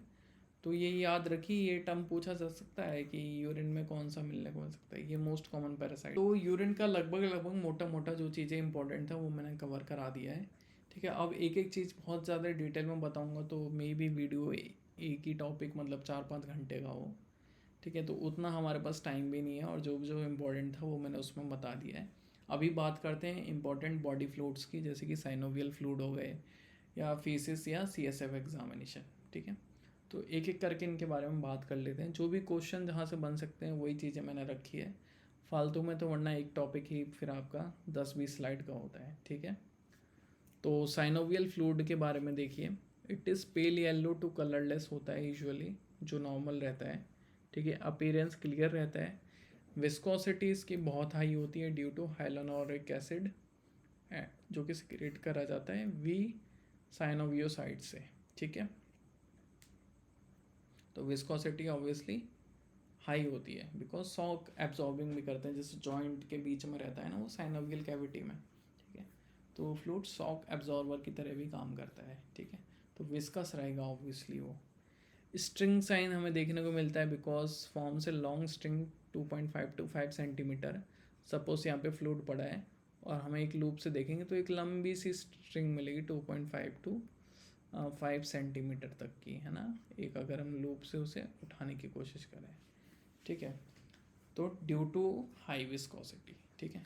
स्पॉन्टेनियस क्लॉटिंग जो है अपसेंट रहती है बिकॉज क्लॉट फैक्टर नहीं रहते, but in case of inflammation जो परमेबिलिटी, वास्कुलर परमेबिलिटी को इंक्रीज कर देता है, जिसकी वजह से ब्लड से कुछ coagulation factor, high molecular weight coagulation factor आ सकते हैं, ठीक है। बट नॉर्मल होगा तो नहीं आएंगे, किसी तरह की इन्फ्लेमेशन में आएंगे, जैसे कि एक्सीडेंट हो गया तो ब्लड उसमें आ गया, है ना, उस केसेस में, ठीक है। तो एग्जामिनेशन में क्या क्या हम देख सकते हैं, तो जो सेल्स होगी वो 200 पर माइक्रोलीटर से कम होगी, हमारी किसी भी तरह की सेल्स, मेनली जो WBCs रहती है कम होगी, ठीक है। मेनली कौन सी सेल्स होगी, साइनोवियोसाइट्स होगी, कॉन्ड्रोसाइट्स होगी, मैक्रोफेजेस। न्यूट्रोफिल है जो हमारी 25% से उसमें कम होगी, जैसे 200 सेल्स में है तो 50 सेल से कम हमारी न्यूट्रोफिल्स होगी, ठीक है। मेनली जो साइनोवियल फ्लूइड फॉर्म करती है वही वाली सेल्स होती है। प्रोटीन हमारा कितना रहता है, 1 to 3 ग्राम पर DL रहता है, 20% ऑफ प्लाज्मा प्रोटीन जो रहता है, ठीक है। अब ये इंपॉर्टेंट है, यहाँ पे स्टार बना देता हूँ। Synovial fluid is obtain through arthrocentesis, जो कि टर्म है, जो कि जॉइंट में ऐसे सुई सा लगा के फिर फ्लूइड आपका कलेक्ट किया जाता है, ठीक है। तो उसको हम बोलते हैं आर्थ्रोसेंटेसिस। आर्थ्रो का मतलब होता है जॉइंट। तो एंटीकोगुलेंट ऑफ चॉइस भी इंपॉर्टेंट है, सोडियम हेपरिन, है ना, 25 यूनिट पर ml ऑफ साइनोवियल फ्लूइड में यूज़ करते हैं।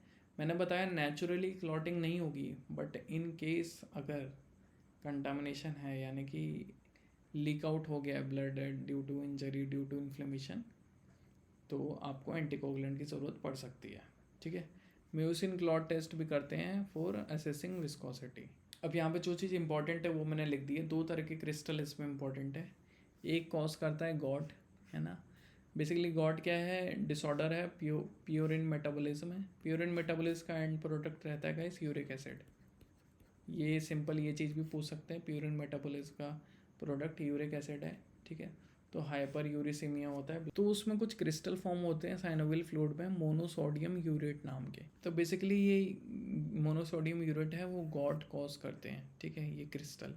वहीं पे कैल्शियम पायरोफॉस्फेट जो कि दूसरा क्रिस्टल है जो कि बहुत इंपॉर्टेंट है, वो स्यूडो गॉट कॉज करता है ना।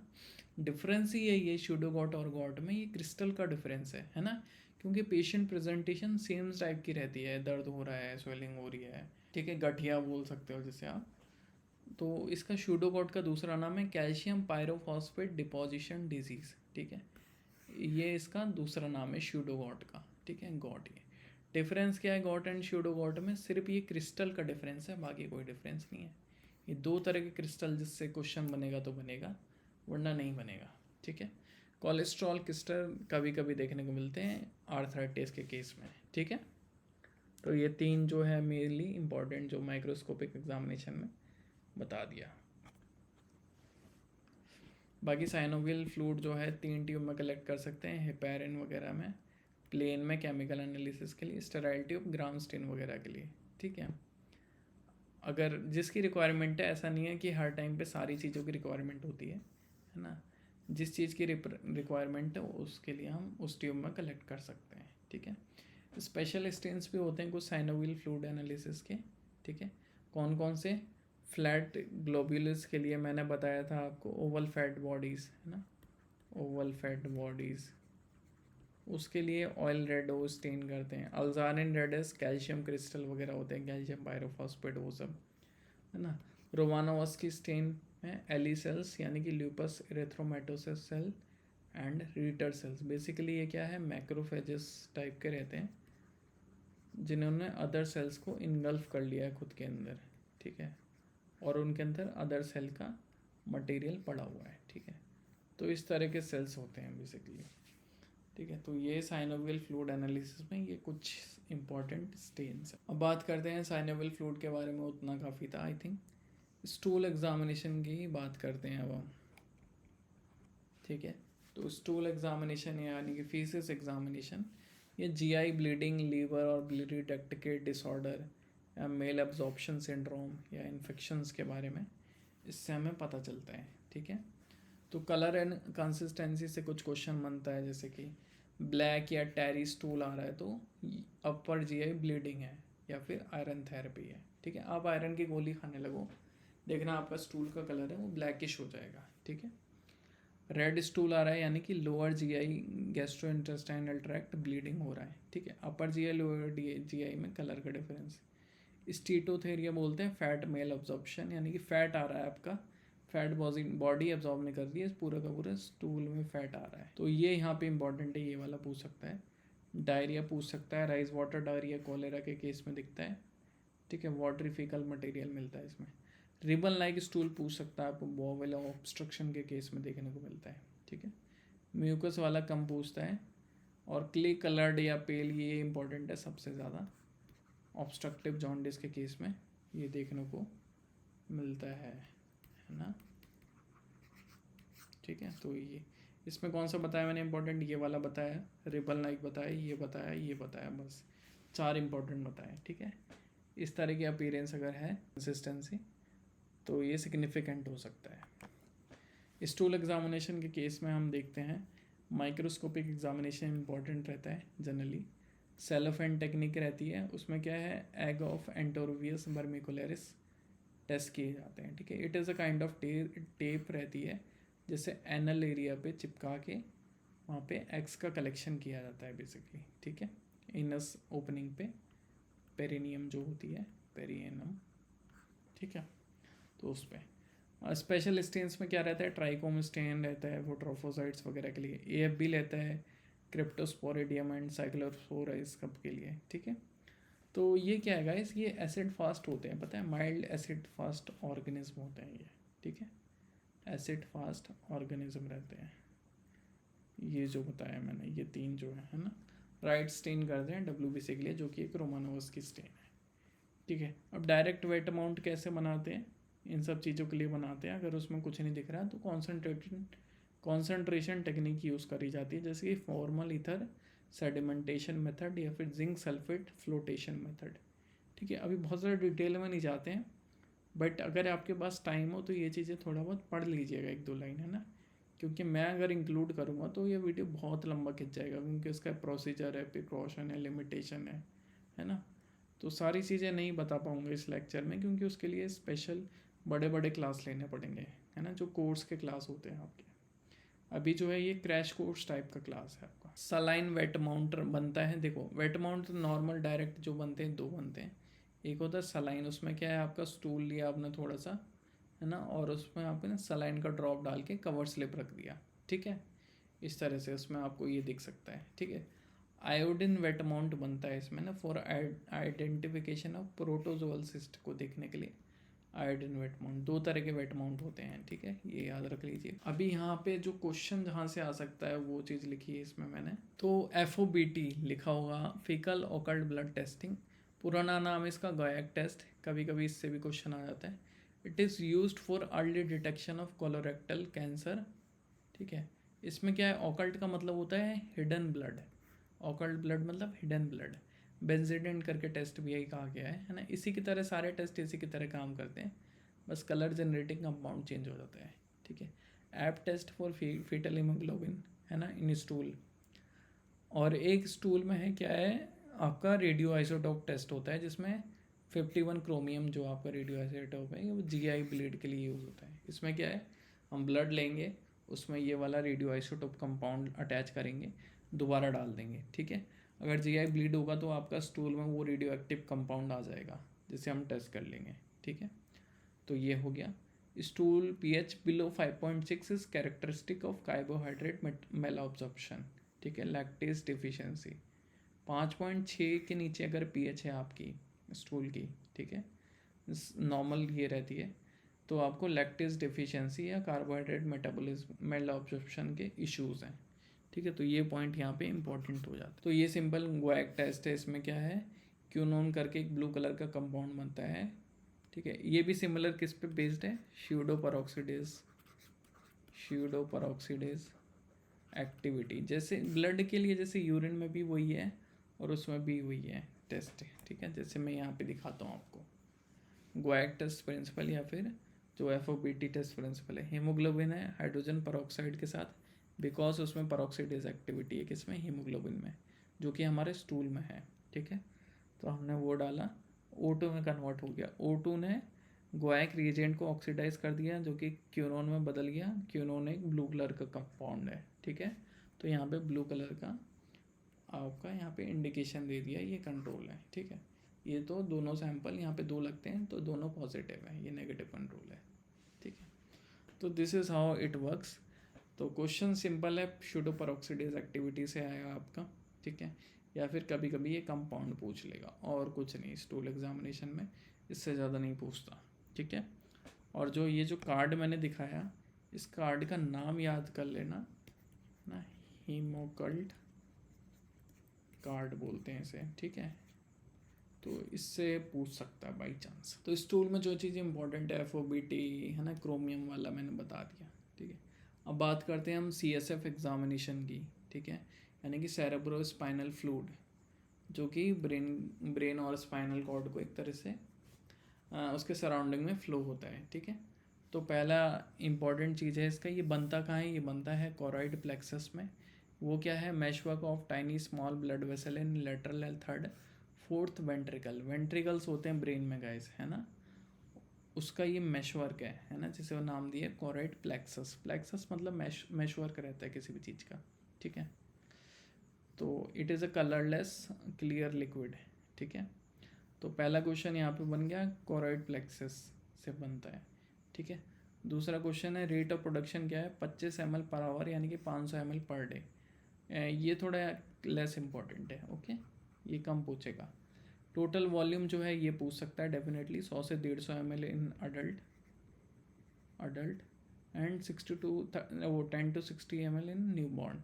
ठीक है, सैंपल कलेक्शन कहाँ से करते हैं, ideal side for lumbar puncture is below conus medullaris L4 and L5 के बीच में से हम ये CSF कलेक्शन करते हैं, ठीक है। आइडियल साइट है, बट अडल्ट के केस में हम L3 एंड L4 भी कर सकते हैं, ठीक है। बट बच्चों और अडल्ट दोनों के लिए अगर देखा जाए तो ये बेस्ट है, ठीक है। ये इंपॉर्टेंट है, यहाँ से क्वेश्चन बन सकता है, स्टार मार देता हूँ, ठीक है। CSF एग्जामिनेशन में 3 ट्यूब यूजुअली कलेक्शन करना प्रेफर्ड है, समटाइम्स 4 भी करते हैं, बट 3 इंपॉर्टेंट है, ठीक है। जिसमें पहली होगी वो केमिस्ट्री की ट्यूब होगी या फिर बायोकेम की होगी, पहली ट्यूब। दूसरी ट्यूब होगी आपकी जो स्टेराइल होगी थोड़ी सी, वो होगी आपकी माइक्रो के लिए, ठीक है। तीसरी ट्यूब होगी आपकी हेमैट के लिए, ठीक है। अगर कोई एडिशनल टेस्ट इम्यूनोलॉजी के या साइटो के कराने हैं तो 4th ट्यूब आपकी इम्यूनो और साइटो की होगी, ठीक है। अदरवाइज 3 ट्यूब आपकी मोस्टली इंपॉर्टेंट है, 3 ही कलेक्ट करी जाती है। मस्ट प्रोसेस स्टैट यानी कि अर्जेंट बेसिस, स्टैट का मतलब होता है अर्जेंट, अर्जेंट बेसिस पे प्रोसेस करना है इसे, ठीक है। और अगर नहीं कर पा रहे हो, जैसे मान लो टाइम लग रहा है 1 घंटे से ऊपर, है ना, आधे घंटे से ऊपर, तो क्या करना है आपको, हेमाटोलॉजी ट्यूब को तो आपको रेफ्रिजरेट करना है, यानी कि 2 to 8 डिग्री पे रख देना है, ठीक है। माइक्रोबायोलॉजी ट्यूब को रूम टेम्परेचर पे छोड़ देना है, बिकॉज उसमें जो बैक्टीरिया सस्पेक्ट है किसी भी तरह के, वो डाई हो सकते हैं लो टेम्परेचर पे, ठीक है। जैसे कि निजीरिया मेनिंजाइटिस, वो सेंसिटिव होता है लो टेम्परेचर पे, ठीक है। Chemistry and serology tube are frozen, because metabolism अगर चलती रही तो डिग्रेड हो जाएंगे कंपाउंड, तो उसे जमा देना चाहिए, ठीक है। तो ये चीज़ आपको ध्यान रखनी है।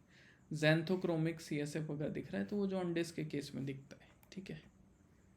अभी जो प्रोटीन अगर CSF में है, इंपॉर्टेंट टेस्ट उसके लिए foam test, sulfosalicylic acid, Nonne Apelt test and Pandy's test, these are for globulins, these 2 are for globulins, ठीक है। और ये दोनों जनरल प्रोटीन प्रेजेंस डिटेक्ट करते हैं, ठीक है। तो this is important test for protein, ठीक है। एक इम्पॉर्टेंट नोट है यहाँ पे जो कि आप पूछ सकता है, कॉब वेब अपीयरेंस पूछ सकता है, वो ट्यूबरकुलस मेनिंजाइटिस के केस में दिखता है। कॉब वेब लाइक अपीयरेंस, इस तरह का जाला सा पड़ा रहेगा CSF के अंदर, ठीक है। वो TBM के केस में देखने को मिलता है। अब बाकी जो क्वेश्चन बन सकते हैं वो इस यहाँ से बन सकते हैं, ठीक है।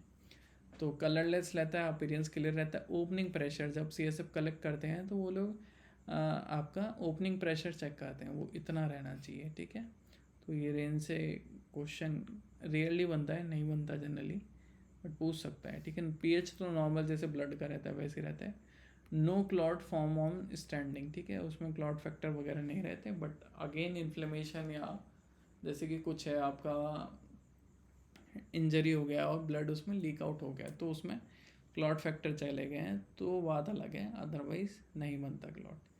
स्पेसिफिक ग्रेविटी इसकी है, ठीक है। तो जो चीज़ इंपॉर्टेंट है मैं वो बताता हूँ। प्रोटीन इंपॉर्टेंट है, ठीक है। प्रोटीन का ये वाला रेंज डेफिनेटली कई बार पूछा गया है, ठीक है। ग्लूकोज इंपॉर्टेंट है, ठीक है। बाकी ये सारे उतने इंपॉर्टेंट नहीं हैं।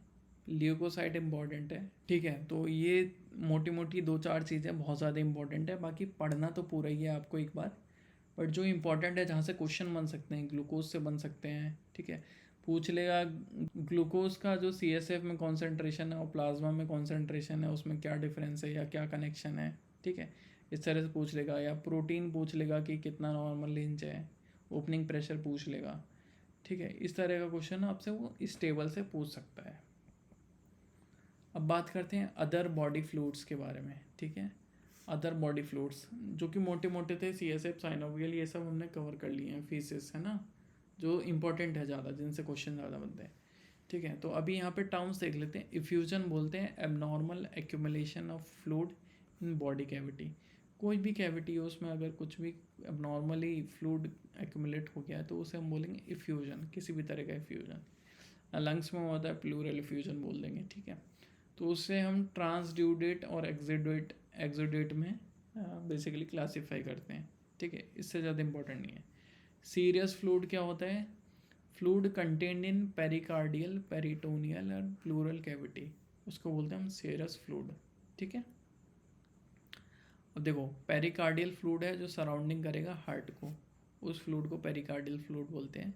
निकालने का प्रोसेस है पेरिकार्डियोसेंटेसिस करते हैं, ठीक है। पेरिटोनियल फ्लूइड है, ठीक है, वो एब्डोमिनल कैविटी में जो फ्लूइड होगा, जो एब्डोमिनल कैविटी को सराउंड करता है, वो पेरिटोनियल फ्लूइड है, ठीक है। एंड प्लूरल फ्लूइड है आपका, थोरोसेंटेसिस से निकाला जाता है, वो लंग्स को सराउंड करेगा। बस सराउंड किसको करेगा और निकालने का टर्म क्या है ना, मोस्टली तो यही पूछता है कि क्या है, बेसिक पूछेगा बहुत।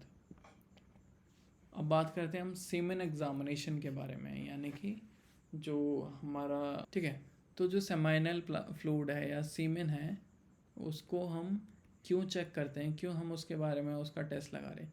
इनफर्टिलिटी को देखने के लिए, पोस्ट वेसेक्टोमी किसी ने अगर नसबंदी करा ली है अपनी, और उसे चेक करना है कि हाँ मतलब प्रेगनेंसी का रिस्क तो नहीं है, वो सब चीज़ों के लिए। एंड फॉरेंसिक मेडिसिन, यानी कि मेडिको लीगल केसेस के केस में, रेप वगैरह और वो सारी चीज़ें, स्कैरी थिंग्स, है ना, उस केस में आपको ये टेस्टिंग करानी पड़ सकती है, ठीक है। तो स्पेसिमेन कलेक्शन की बात करी जाए, पहला इंडिकेशन देता है पीरियड ऑफ एब्सटिनेंस, ठीक है, यानी कि नो सेक्सुअल एक्टिविटी 3 दिन मांगी जाती है, प्रेफर्ड है। बहुत ज़्यादा दिन भी नहीं रोकना, 3 दिन होनी चाहिए आपकी, ठीक है, उसमें आपको कोई भी सेक्सुअल एक्टिविटी नहीं करनी है। पोस्ट वेसेक्टोमी, यानी कि जिसने नसबंदी करा ली, उसके लिए कोई ऐसा वेटिंग पीरियड नहीं है, बट नॉर्मल है ना, उसको चेक करना है पीरियड ऑफ एब्सटिनेंस के केस में, जो नॉर्मल इंडिविजुअल अगर कराना चाह रहा है कोई, ठीक है, तो 3 days मिनिमम है। सीमेन वॉल्यूम की कंट्रीब्यूशन इंपॉर्टेंट है कि कहाँ से कितना पार्ट आता है। मान लो 2 ml सीरम निकला तो कितना % कहाँ से आया बेसिकली है। तो सबसे कम आता है आपका टेस्टिस एंड एपिडाइडिमिस से, ठीक है, और कार्पर्स ग्लैंड जो होती हैं उससे सबसे कम, ठीक है, इन 2 जगह से सबसे कम वॉल्यूम आता है। सबसे ज़्यादा वॉल्यूम आता है सेमाइनल वेसिकल से एंड प्रोस्टेट ग्लैंड से, ठीक है, ये 2 जगह से सबसे ज़्यादा कंट्रीब्यूशन आता है, मोर देन 90% कंट्रीब्यूशन, ठीक है, और इन 2 जगह से कम। इससे क्वेश्चन बन सकता है ऑनेस्टली, ठीक है, तो ये इंपॉर्टेंट है, याद कर लेना। अब बात करते हैं टाइप ऑफ स्पर्म मोटिबिलिटी। तो आपको पता है गाइस, स्पर्म जो होते हैं वो मोटाइल होते हैं, ठीक है, it has flagella like structure, तो वो मूव करते हैं और एग्स तक रीच करते हैं, ठीक है। तो अब यहाँ पे ये टर्म्स इंपॉर्टेंट है। प्रोग्रेसिव मोटिलिटी किसे बोलते हैं?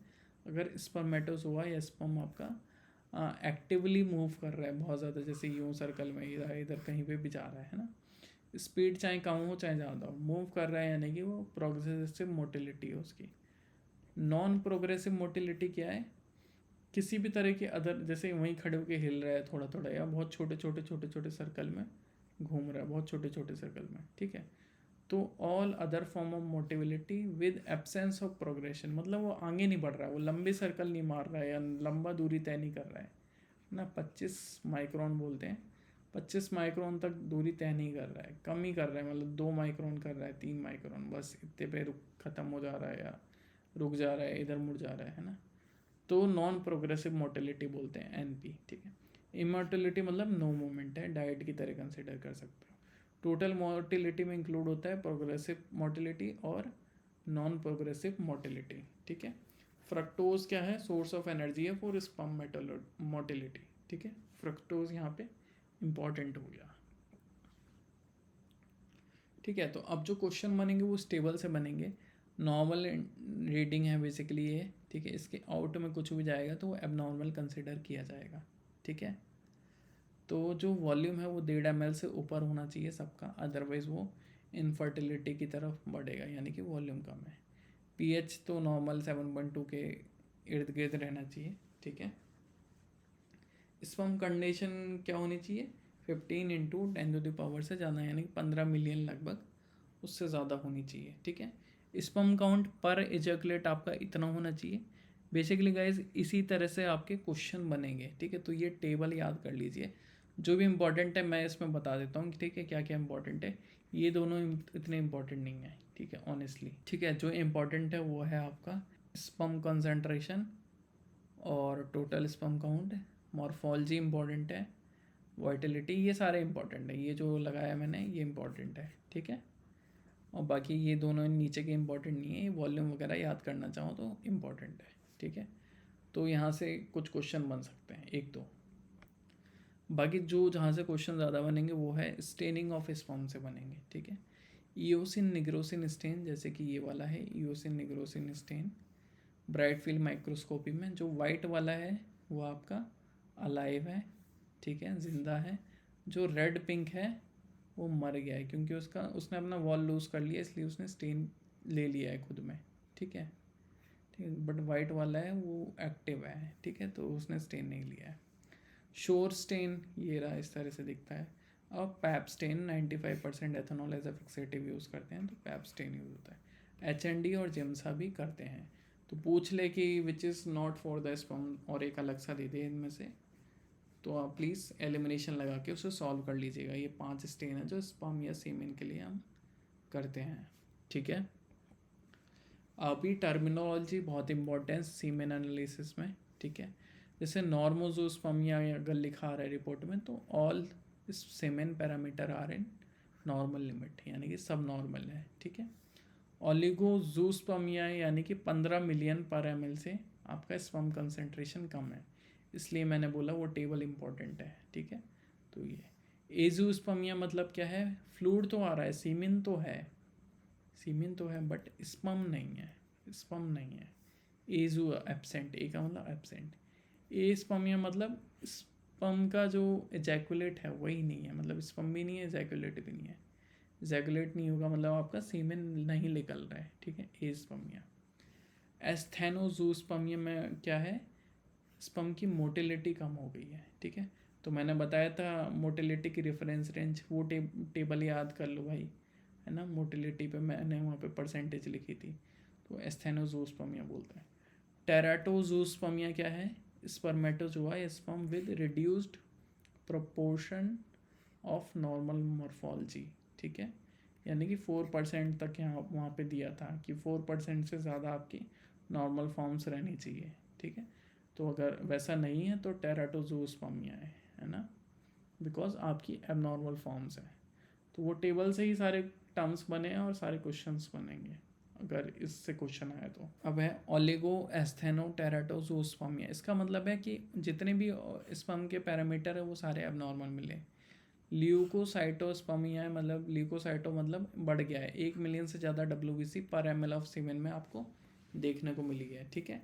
तो ये 2 पॉइंट है यहाँ पे, एक पॉइंट तो ये वाला है और एक पॉइंट आपका ल्यूकोसाइटोस्पर्मिया है, ठीक है। नेक्रोजोस्पर्मिया मतलब सारे नॉन मोटाइल और नॉन वायबल है, यानी कि डेड मिले हैं। नेक्रो मतलब खुद ही होता है खराब या डेड, मरा हुआ, ठीक है। तो दिस इज़ द टर्मिनोलॉजी, और ये टर्मिनोलॉजी उसी टेबल से बेसिकली बनी है। तो वो टेबल याद कर लीजिए या ये टर्मिनोलॉजी याद कर लीजिए, क्वेश्चन बनेगा तो यहीं से बनेगा, ठीक है। अभी इंपॉर्टेंट पॉइंट है जो सीमेन एनालिसिस से वो याद रखने हैं आपको। कासा याद रखना है, कंप्यूटर असिस्टेड या एडेड सीमेन एनालिसिस, ठीक है। तो उससे क्या है, फास्ट सीमेन का आप एनालिसिस कर सकते हो। सीमेन डायनोटिक फ्लूइड याद रखना है, ठीक है, 1:20 रेशियो में बनाते हैं। 1 पार्ट सीमेन का 20 पार्ट आपका डाइल्यूएंट, ठीक है। उसमें क्या रहता है, वाटर रहता है, सोडियम बाइकार्बोनेट रहता है, फॉर्मलिन रहता है, बेसिकली फिक्सेशन का काम करता है शायद। टेस्ट फॉर फ्रक्टोज सैलिवेनॉफ मेथड, ये इंपॉर्टेंट है, स्टार बना लो, क्योंकि फ्रक्टोज मोटिलिटी के लिए इंपॉर्टेंट था, तो ये चीज़ इंपॉर्टेंट है। उसमें रिएजेंट का कंपोजिशन है resorcinol, concentrated HCl and water. उसे हम सेमेन के साथ मिक्स करते हैं और जस्ट उसे गर्म करते हैं, ठीक है। फ्रक्टोज अगर प्रेजेंट होगा तो रेड कलर का इस तरह का प्रेसिपिटेट बन जाएगा, यानी कि इसमें फ्रक्टोज है, ठीक है। विद इन 30 सेकेंड ये काम हो जाएगा। तो दिस इज सैलिवेनॉफ में। So this is all about the today's video, ठीक है। तो नेक्स्ट वीडियो आपको जल्दी ही मिलेगा। आई होप आपको इसमें काफ़ी चीज़ें समझ आई होगी। मे बी कुछ समझ ना आई हो तो आप कमेंट में मेरे से पूछ सकते हैं, ठीक है। बिकॉज एक ही वीडियो बहुत लंबा हो जाता अगर मैं बहुत डिटेल में पढ़ाता, ठीक है। तो it is a kind of crash course type video. So thank you so much for watching.